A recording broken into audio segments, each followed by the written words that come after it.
Napoleon Bonaparte is remembered as one of the boldest commanders in history and one of the strongest rulers Europe has ever seen. His entire life was full of victories, ambitions, and conflicts that shaped not only his own destiny, but also the fate of many nations. Some people admired him for his military brilliance and his determination to make France powerful again, while others feared him because of his endless desire for control. Even today, Napoleon's image divides people. Admirers talk about his clever strategies in war, his talent for inspiring soldiers, and his great plans for building a proud and united country. His critics, on the other hand, point out his greed for authority and the long wars that caused the suffering and deaths of countless families. Some even went so far as to compare his harsh and relentless rule to Adolf Hitler. So who was Napoleon really? Was he a hero who fought for glory and his people, or was he a dangerous tyrant who only wanted to rule the world? By the time you hear his whole story, you can decide for yourself whether he deserves admiration or blame. Pay close attention, because this story is not only fascinating, but also filled with lessons from history. Napoleon's life began on August 15, 1769, when he was born on the island of Corsica. At that time, Corsica was ruled by France, but the island had its own language, traditions, and a strong culture that made it very different from the mainland. Napoleon's family belonged to the lower nobility, which meant they had a respected name but very little money. His father, Carlo Bonaparte, worked as a lawyer and spent his life trying to improve the family's situation. Napoleon's mother, Letizia, was a firm and protective woman who played a huge role in her children's lives. She raised them with discipline, but also gave them support and love. She was especially careful about their education, making sure they had the tools to rise above their modest circumstances. Napoleon felt close to her, but his relationship with his father was distant. Carlo often spent long periods away, and young Napoleon felt he received little warmth or affection from him. As a child, Napoleon often stood out from others. He was small in size, only about 5 feet 6 inches tall, which was shorter than most men of his time. People teased him and called him weak or insignificant, which hurt him deeply. But instead of giving up, these insults fueled his determination. He hated being seen as small, and he wanted to prove through his actions that greatness did not depend on height. From very early on, he believed he was destined for something extraordinary. At the age of 9, his parents sent him to a military school on the French mainland. Being away from home was hard, and he often felt lonely and isolated. His classmates mocked him for his Corsican accent, which sounded strange to them, and they sometimes treated him like an outsider. Yet Napoleon refused to let this discourage him. Instead, he used the challenge to push himself even harder. He became an excellent student, showing strong skills especially in mathematics, which later became extremely useful for planning battles and strategies. At just 16 years old, he graduated and entered the French army as a second lieutenant. Even though he was very young, his talent and discipline quickly caught attention. But his path to success was not easy. At that time, the French Revolution had shaken the country, and everywhere there was political unrest and violence. France was divided into groups that were fighting for control, and the future of the nation was uncertain. Napoleon dreamed of helping France escape this chaos. He wanted not only to lead, but also to unite the people and restore pride in their country. In the early years of his career, Napoleon faced many struggles. Higher officers often looked down on him because of his Corsican roots and his short stature. He was sent on difficult missions and had to fight in battles where survival was never guaranteed. Still, he refused to give up. He studied military tactics with passion, learning every detail about war and leadership that could help him succeed. At the age of 20, Napoleon reached the rank of captain. Soon, his first real chance to lead came during a campaign in Italy. There, the French army faced enemies who were much larger and stronger. But Napoleon showed remarkable skill and confidence, guiding his troops to victory. This triumph earned him respect, and people began to notice his unusual talent. By the age of 24, he was promoted to general, which was an extraordinary achievement at such a young age. This proved how much trust people placed in his abilities. Now, Napoleon was no longer just a soldier. He commanded thousands of men and had the power to influence the direction of battles. Even with his fast rise, many still doubted him. Some claimed he was not truly French because of his Corsican background, while others criticized him for being too ambitious and hungry for power. Napoleon, however, paid little attention to these voices. He focused only on his goals, determined to climb higher and higher. As he gained more influence, Napoleon's personal life also began to change.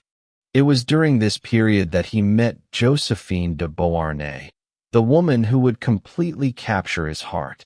Josephine was 32 years old, 6 years older than Napoleon, and already a widow. Her first husband had been executed during the Revolution, leaving her with 2 children. She was admired everywhere for her elegance, charm, and beauty. When Napoleon met her, he was immediately enchanted. The difference in their age and her past did not matter to him at all. He saw in her something unique, grace, confidence, and a kind of mystery that made her unlike any woman he had ever known. At first, Josephine did not take him seriously. Napoleon was young, not wealthy, and had not yet secured great power. But he was determined to win her heart. He wrote her many letters filled with passion and emotion, telling her how deeply he loved her and how much he longed to be with her. Even when he was away on military campaigns, he never stopped writing, sending her constant messages that showed his loyalty and devotion. In one of his many love letters to Josephine, Napoleon wrote words that revealed just how strongly he felt. He confessed, "Since the moment I left you, I have been living in sadness." He told her that true happiness for him was not in power or victories, but simply in being near her. Even when he was surrounded by soldiers, his thoughts always wandered back to the woman he adored. Napoleon admitted that each day, his love for Josephine grew stronger. He longed for her presence, for the warmth of her touch, and for the comfort of her voice. His emotions were so powerful that at times they even distracted him from his duties as a general. Yet, Josephine did not feel with the same depth. She enjoyed Napoleon's attention and was touched by his devotion, but she did not share the same fire of passion that consumed him. Still, Napoleon was determined to make her his wife. He refused to let go of the idea, and in March of 1796, his dream came true. On the 9th of that month, they were married in a civil ceremony in Paris. The joy of the wedding was short-lived. Just 2 days after marrying Josephine, Napoleon was ordered to leave for war. His mission was to command the French army in Italy, where France was fighting against Austria. The land of Italy would now become the stage where Napoleon first proved his genius as a commander. The situation looked grim when he arrived. The French army was weak, hungry, and badly equipped. Supplies were running low, weapons were outdated, and morale had sunk to its lowest point. Generals before him had tried and failed, leaving the soldiers with no hope. But Napoleon was different. He had something the others lacked: confidence, speed, and imagination. He began to speak to his men, giving fiery speeches that reignited their belief. He told them they were not defeated, but destined to win. His energy spread through the camp like fire, and soon, soldiers who had felt hopeless stood ready to fight again. He moved his troops with incredible speed, striking before the Austrians could prepare. His tactics were bold, unpredictable, and unlike anything the enemy had seen. From 1796 to 1797, battle after battle brought him victory, and his name began to spread across Europe. At the Battle of Lodi, Napoleon showed personal courage by leading his soldiers across a bridge under heavy fire. Bullets rained around him, but he refused to retreat. At Arcole, he seized a flag himself and ran directly at the enemy lines, inspiring his men to follow. At Rivoli, he completely crushed the Austrian forces, forcing them to surrender. These triumphs turned Napoleon into a national hero. The soldiers adored him because he was not a distant commander. He shared their dangers, ate their food, and spoke to them as equals. In France, people now saw him as a true military genius. Yet even while leading armies, Napoleon's heart remained with Josephine. But Josephine's loyalty was far from perfect. While Napoleon was fighting in Italy, she began an affair with another man. When he discovered this betrayal, his heart was shattered. For a time, he was filled with pain and anger, but his love for her was so great that he forgave her. His passion for Josephine outweighed even his pride. After the victories in Italy, the French government gave Napoleon a new mission. At only 28 years old, he was ordered to invade Egypt. France's greatest enemy at the time was Britain, which controlled the rich colony of India. Napoleon wanted to cut off Britain's trade route to India by capturing Egypt, a vital link between Europe and Asia. He did not travel alone. Along with his army, he brought scientists, engineers, and scholars, hoping not only to conquer, but also to spread French knowledge and culture. In 1798, he faced the Mamluks, the rulers of Egypt, in the famous Battle of the Pyramids. The Mamluks were brave warriors, but their style of fighting was old-fashioned compared to Napoleon's modern strategies. He organized his soldiers into strong defensive squares and unleashed firepower that the Mamluks could not match. The French won, and Napoleon marched into Cairo as a conqueror. But his success did not last long. Later that same year, the British Navy, commanded by Admiral Horatio Nelson, struck back. In the Battle of the Nile, Nelson destroyed almost all of Napoleon's fleet. With no ships left, Napoleon and his army were stranded in Egypt, unable to return to France by sea. Meanwhile, back in France, the government was collapsing. Corruption and weakness had destroyed public trust. Napoleon saw his chance. Without telling his army, he secretly left Egypt and sailed back home, leaving his men behind. When he returned to Paris, he found the country in chaos. People were angry, tired of war, and desperate for a strong leader. Napoleon realized that this was the perfect moment to take control. On November 9, 1799, he led a coup d'état, overthrowing the government by force. At just 30 years old, he became the first consul of France, the most powerful man in the nation. Now in control, Napoleon wasted no time in changing the country. He fixed the broken economy by creating a stable financial system. He introduced the Napoleonic Code, a set of laws that gave people more rights and fairness. Education was also important to him. He built new schools, making it possible for more children to study and learn. His reforms touched every part of society, and at the same time, he continued to lead his armies to victory. In 1800, he defeated Austria again in the Battle of Marengo, strengthening his reputation even more. The people of France adored him. They believed he could bring peace, stability, and greatness. Napoleon was no longer just a brilliant general or a political figure. He was seen as the savior of France. Then, on December 2, 1804, his ambition reached its peak. In a grand ceremony at Notre Dame Cathedral in Paris, Napoleon crowned himself Emperor of France. The coronation shocked many. Traditionally, the Pope placed the crown on the ruler's head as a sign of God's blessing. But Napoleon refused. At the last moment, he took the crown from the Pope's hands and placed it on his own head. This bold gesture sent a clear message. He did not owe his power to God or the Church, but to himself. Napoleon declared through this act that his strength came from his own achievements, not from tradition. Many people were astonished, but his followers admired his daring spirit. Josephine was crowned as empress by his side, showing that despite her past unfaithfulness, Napoleon's love for her still remained strong. However, challenges were waiting. As soon as he became emperor, the other nations of Europe grew fearful.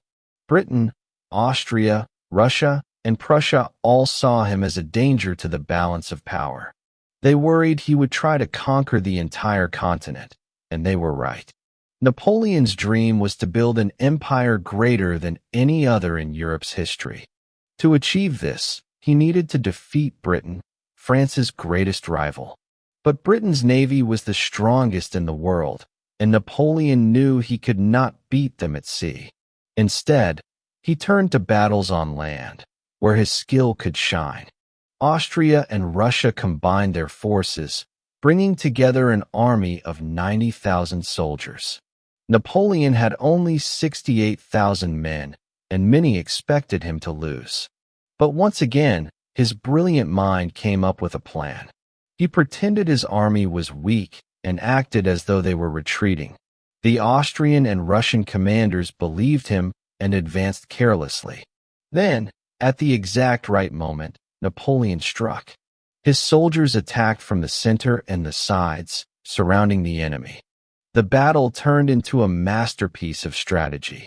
Napoleon's men fought with incredible speed and precision, crushing their opponents. The result was one of his greatest victories. Over 36,000 Austrian and Russian soldiers were killed or captured. The battle proved once more that Napoleon was one of the most talented military leaders the world had ever seen. The Austrian emperor was left with no choice but to surrender, and with that, Napoleon rose to a level no one in Europe could challenge. After this moment, he was not just another general. He became the true master of the continent, feared and respected everywhere. The victory was so great that even today, military schools study his tactics to understand his genius. It was clear that Napoleon had changed the rules of war forever. After the triumph, he gathered his men and spoke words they would never forget. "Soldiers, I am proud of you. This is not just a victory. This is one of the greatest in history." His words filled them with pride, and he promised them that France itself now loved them for their courage. His men looked at him with admiration, convinced that nothing could ever defeat him. Yet, there was one enemy that Napoleon could not bring down with cannons and muskets: Britain. Since he could not win against their mighty navy on the sea, he tried a new path. He turned to economic warfare, announcing the continental system, a rule that banned European nations from trading with Britain. The plan was simple in theory. If Britain lost its trade partners, its economy would collapse. But the system had cracks. Many countries secretly broke the rule, still trading with Britain in the shadows. Even France began to suffer, as businesses could not get foreign goods they needed. Instead of destroying Britain's economy, Napoleon's plan backfired and hurt his own empire. Britain remained strong, and Napoleon realized that his strategy had failed. In 1806, Napoleon shifted his attention toward Prussia and Russia. The Prussian army, once proud, was crushed at the Battle of Jena Auerstedt. Their king was forced to surrender, and Napoleon's reputation grew even greater. But Russia was a different challenge altogether. Its land was massive, its winters cruel, and its soldiers unshaken. Yet Napoleon was determined. In 1807, he met the Russian army at the Battle of Friedland, and after fierce fighting, the French emerged victorious. The Russian Tsar, Alexander I, could not continue the fight and signed a peace treaty with Napoleon. With this agreement, almost all of Europe fell under Napoleon's influence. By this time, his power had reached its peak. France was the strongest nation on the continent, and Napoleon was seen not only as a ruler, but as a legend. But even legends have weaknesses. Despite his victories, one thing weighed heavily on Napoleon's mind. He had no heir. Josephine, the woman he deeply loved, had never given him a child. For any emperor, an heir was vital. Without a son, his empire would have no one to continue its dynasty. Napoleon's heart was torn between his love for Josephine and his duty to France.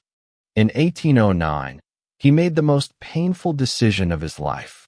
He divorced Josephine, even though his affection for her never faded.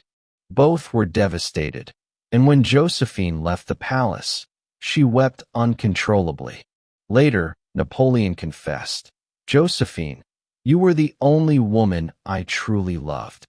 Yet duty called, and he sought a new marriage to secure both his bloodline and a political alliance. He married Marie-Louise, the young daughter of the Austrian emperor. She was just 18, while Napoleon was already 41. Despite the age gap, the marriage served its purpose. In 1811, Marie-Louise gave birth to a son, Napoleon II. At last, Napoleon had the heir he longed for. His joy was immense, and for a short time, it seemed his empire had both stability and future. But destiny had another path. Just as his family life settled, his empire began to face its greatest threat.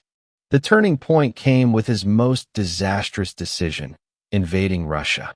The Russians had broken their peace agreement, and Napoleon wanted to punish them.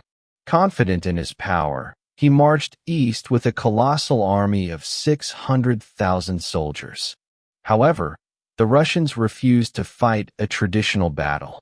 Instead, they used the scorched earth strategy, burning their cities, villages, and crops, leaving nothing behind. Napoleon's soldiers marched deeper into the land only to find empty ruins and no food. Then came the harsh Russian winter, one of the coldest in memory. The soldiers froze, starved, and died in the snow. By the time Napoleon led the survivors back to France, more than 500,000 men had been lost. From 600,000 soldiers, fewer than 100,000 returned. The once invincible army was broken. This catastrophe marked the beginning of Napoleon's downfall. Sensing weakness, Europe's great powers united once again. Britain, Russia, Prussia, Austria, Sweden, and Spain formed the Sixth Coalition. They saw their chance to destroy the French Empire. Despite losing so many men, Napoleon refused to surrender.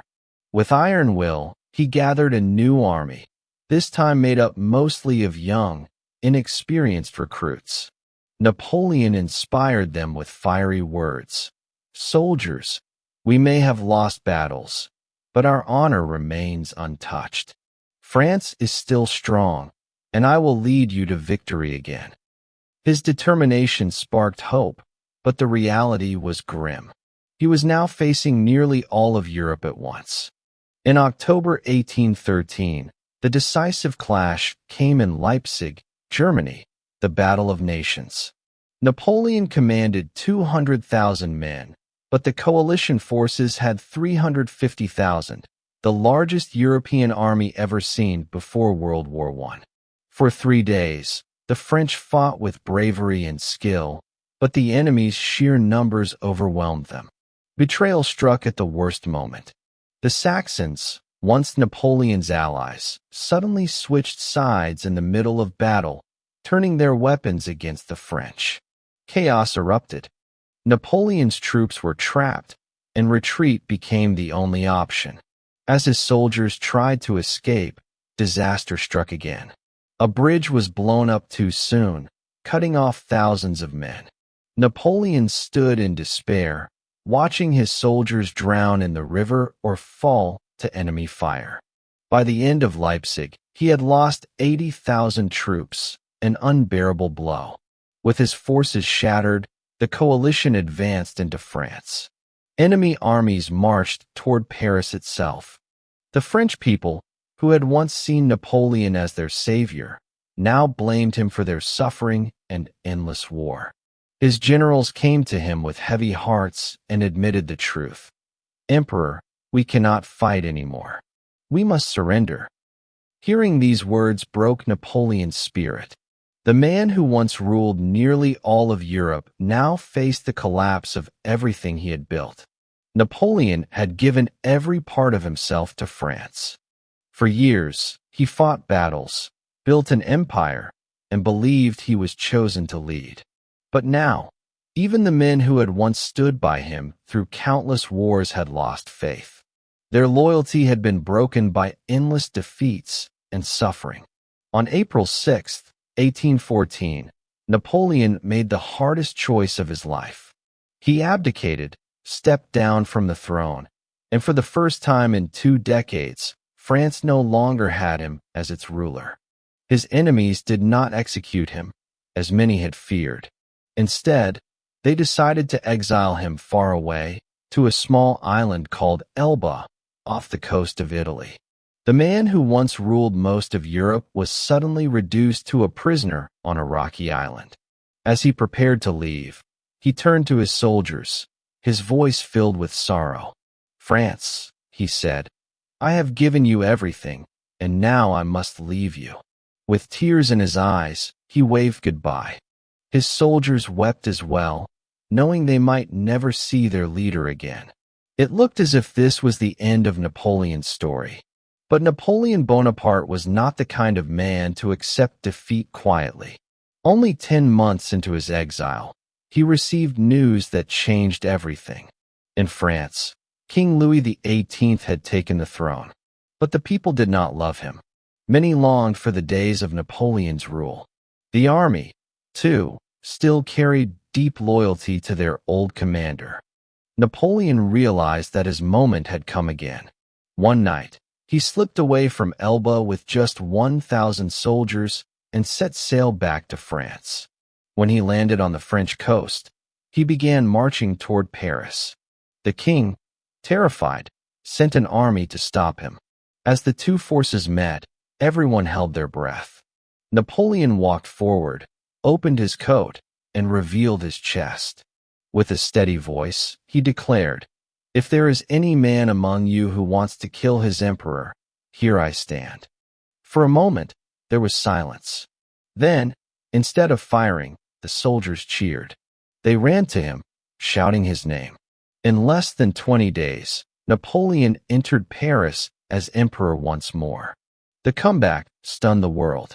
It was one of the greatest returns in history. The streets of Paris filled with people celebrating, convinced that their hero had returned to restore France's glory. But while the French rejoiced, the rest of Europe was horrified. Britain, Prussia, Austria, and Russia declared that Napoleon was too dangerous to be allowed to rule again. They formed a massive army, determined to destroy him once and for all.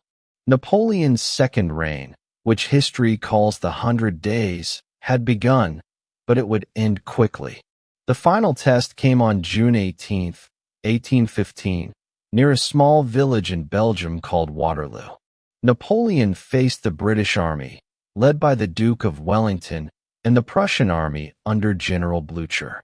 He commanded 72,000 soldiers, while his enemies had 118,000. This was the battle that would decide the fate of Europe. At first, the French fought with determination. They pushed back the British lines and believed victory was within reach. But nature itself turned against Napoleon. A heavy rainstorm the night before had turned the battlefield into thick mud. His cannons, which were key to his strategy, became stuck and useless. Then, at the worst possible moment, the Prussians arrived to join the fight. Napoleon's army was surrounded. For hours, The French resisted, but by the evening, it was clear. Napoleon had lost. His dream of rebuilding an empire was over. As his men fell around him, Napoleon rode away, his heart heavy. He knew it was the end. After his defeat at Waterloo, he surrendered to the British. This time, they would not risk him escaping again. Instead of sending him to a nearby island, they exiled him to St. Helena, a lonely island in the middle of the Atlantic Ocean, thousands of miles from Europe. It was impossible to escape. Napoleon, once the master of Europe, was now trapped forever on a remote rock. He spent the last 6 years of his life there. At first, he passed the time by writing his memoirs. He wanted the world to remember his side of the story, his victories, his love for France, and even his mistakes. He hoped that history would see him as more than just a conqueror. But time was cruel. His body weakened, and pain became his daily companion. He suffered from stomach illness, his hair fell out, and he could no longer ride a horse or walk long distances. Most days, he sat in silence, lost in thought. His greatest comfort came from telling stories of his past to the few loyal followers who remained with him. They listened with awe as he described battles where entire nations had trembled before him. Sometimes he would look across the endless ocean and whisper, "I was born on an island, and I will die on an island." On the morning of May 5, 1821, Napoleon could barely speak. Surrounded by his companions, he whispered his final words, "France, army, head of the army, Josephine." At 5:49 p.m., Napoleon Bonaparte, the man who had ruled Europe, died far from his homeland. The once great emperor now lay in a simple bed on a remote island. The British buried him on St. Helena under a modest tombstone. But before his death, Napoleon had expressed one last wish. "I want to be buried in Paris, near the Seine, among the French people I loved so much." That wish was not forgotten. 19 years later, in 1840, the French demanded that their emperor's body be returned. King Louis-Philippe sent a ship to St. Helena, and when Napoleon's remains arrived in Paris, the city erupted in grief and pride. Thousands lined the streets as his coffin, placed on a golden carriage, was carried through the city. People wept, cheered, and cried, "Vive l'Empereur! Long live the Emperor!" Finally, Napoleon was laid to rest at Les Invalides, in a grand tomb in the heart of Paris, where he still lies today. Even in death, Napoleon remained larger than life, a symbol of power, ambition, and determination. His story was one of dazzling victories and crushing defeats, of love and betrayal, of glory and downfall. But from his life, we can learn powerful lessons. First lesson, dream big, even if you start small. Napoleon was born on the small island of Corsica. As a boy, people mocked him for being short, weak, and foreign. Yet he never let their words define him. He once said, "The battlefield is a stage where the smallest man can become the greatest." His life proved that no matter where you come from, your dreams can take you anywhere. Second lesson, hard work beats talent. Napoleon was not born a genius. He became one through endless effort. He read every book on war he could find, studied maps late into the night, and planned his campaigns with unmatched detail. He once declared, "Victory belongs to the most persevering." His story shows us that success does not depend on talent alone, but on dedication and relentless work. Third lesson, never be afraid of failure. Napoleon knew defeat many times, Russia, Leipzig, Waterloo. But every time he fell, he stood up again. Even after exile, he returned to France and ruled for one last time. His courage teaches us that failure is not the end. It is only another step in the journey. Napoleon's life was a storm of triumph and tragedy. He built an empire, lost it, and yet became immortal in history. His story reminds us that greatness is not about never falling. It is about rising every time we do. Napoleon Bonaparte's life is one of the most fascinating stories in human history. He was a man who started with nothing more than determination, ambition, and a vision of greatness. Born on a small island, mocked for his accent and his size, he could have easily faded into obscurity. Yet he refused to let the circumstances of his birth define his future. Through relentless work, tireless study, and a belief in his own destiny, he rose higher than anyone around him ever thought possible. His story shows us that true greatness is not reserved for those born into privilege. It is built by those who dare to dream and fight for their place in the world. But Napoleon's journey was not only about victory. Yes, he was a military genius whose strategies are still studied today. Yes, he created one of the largest empires Europe had ever seen. But along with his triumphs came failures, massive, painful defeats that cost him everything he had built. Russia, Leipzig, and Waterloo were not just battles lost. They were reminders that even the strongest leaders are human, and even the greatest plans can collapse. His rise was breathtaking, but his downfall was equally dramatic. And yet, even in exile, even in defeat, Napoleon never stopped being Napoleon. His spirit, his fire, his belief in his own destiny, those things remained until the very end. That is why his story continues to inspire us. Because in Napoleon, we see the full range of human potential, the power of discipline, courage, and vision, but also the danger of pride, overconfidence, and ambition without limits. His life teaches us that success is never a straight road.